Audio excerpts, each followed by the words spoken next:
La souveraineté économique des pays de l'AES est désormais à portée de main. La Banque confédérale d'investissement et de développement BCID AES, en phase d'opérationnalisation, va redéfinir les lignes des pays de l'AES dans cette démarche.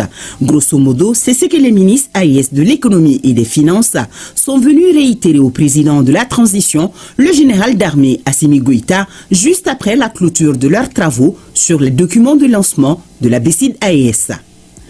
L'audience nous a permis d'avoir les orientations claires de son Excellence, Monsieur le Président de la Transition, sur ce qu'il a comme vision, bien sûr aussi ce que ses pairs ont comme vision de cette banque, qui doit être une banque de développement au service de la souveraineté économique de nos États. Donc les conseils et les orientations qui nous ont été données nous permettront d'accélérer donc l'opérationnalisation effective de la banque, parce que la banque est créée, il faut tout de suite qu'on procède donc à la nomination de ses dirigeants et que le travail puisse commencer. Naturellement, il y a un conseil des gouverneurs qui est là, c'est composé donc des ministres des Finances des 3 États.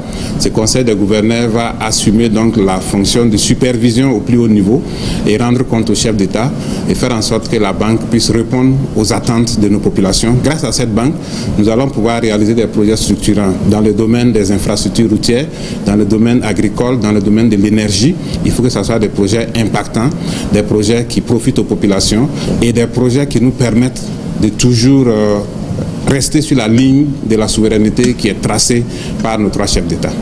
La devise de l'AES, c'est un espace, un peuple, un destin. Elle sera encore plus matérialisée à travers la BCID AES. L'institution financière aura pour mission principale de mobiliser des ressources adaptées aux réalités de nos 3 pays pour financer des projets d'envergure structurants. La BCID AES a un capital social qui est défini donc par le Conseil des gouverneurs et déjà une partie de ce capital social a été libérée par les 3 États. Nous avons prévu que le prélèvement confédéral qui va être fait donc, dans les 3 États va contribuer également au financement de cette banque. Il sera essentiellement question de financer des projets des États, mais également si les États identifient des projets structurants portés par des entreprises et que ces États proposent ces projets en financement, la banque peut effectivement examiner la possibilité de financer ces projets. C'est lors de la 2e session ordinaire du Collège des chefs d'État de la Confédération des États du Sahel, AES, prévue les 22 et 23 prochains ici à Bamako, que la BCID AES sera officiellement lancée. Oui, Nyanya, la Banque confédérale d'investissement et de développement est portée sur les fonds baptismaux aujourd'hui à Bamako et les ministres des Finances des 3 États de la Confédération ont consacré à travers leur signature à la création de cette banque qui va booster le développement dans nos pays. Banque souveraine, elle sera plus flexible et plus adaptée aux besoins de financement de nos projets structurants. Instrument important du pilier économique de l'AES, la BCID AES incarne une vision souveraine de l'indépendance économique et financière de l'AES. Plus de détails sur cette cérémonie avec Alousseni Touri.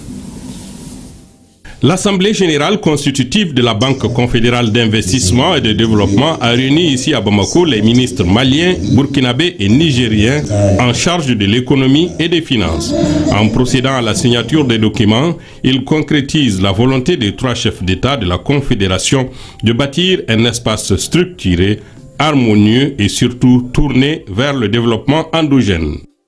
La création d'une banque de développement est un axe qui doit nous permettre de passer à un autre niveau sur les questions de développement de notre confédération, parce que c'est une question de stabilité financière, c'est une question de développement économique et de financement de projets structurants.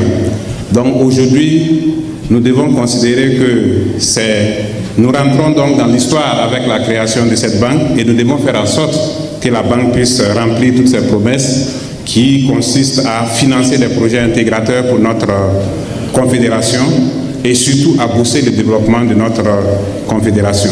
La BCID va permettre à nos États d'accéder à la croissance et à la prospérité. Elle sera un instrument de relance économique au profit de nos États en crise. La tenue de la présente rencontre marque un jalon historique dans notre marche collective et symbolise la volonté de nos États de renforcer la coopération économique et financière.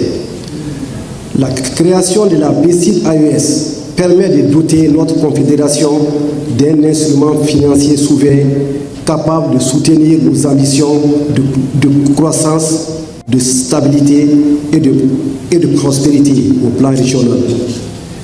Messieurs les ministres, gouverneurs de la BCID AES, la BCID AES incarne la vision d'un espace prospère à travers un développement endogène où les infrastructures, l'énergie, l'agriculture, l'industrie et l'innovation technologique deviennent les catalyseurs d'un développement humain durable. En effet, dans un contexte de crise multidimensionnelle, insécurité, changement climatique, relance économique, les réponses doivent être ambitieuses, structurées et coordonnées. La BCID AES ambitionne d'y répondre tout en restant complémentaire du système bancaire actuel qu'elle renforce en termes de financement long. Les États membres de la Confédération sont convaincus d'une chose: mutualiser les ressources, les moyens et les stratégies permettra à l'espace AES de se doter des infrastructures nécessaires à son développement. En mutualisant nos ressources, nos expertises et nos garanties, nous augmentons notre capacité à emprunter et à des conditions favorables sur les marchés internationaux. Nous réduisons les coûts de financement pour nos États et nos entreprises. Nous créons ainsi un cercle vertueux d'investissement et de croissance partagée. Cette initiative s'inscrit dans une vision géopolitique renouvelée. Elle affirme notre volonté de devenir des acteurs et non plus des spectateurs des grands équilibres économiques mondiaux. Elle démontre que notre région est capable d'innover institutionnellement et de solidarité concrète. Outil stratégique de souveraineté, de solidarité et de développement, la Banque confédérale d'investissement et de développement prend désormais son envol pour une plus grande inclusion financière et de développement.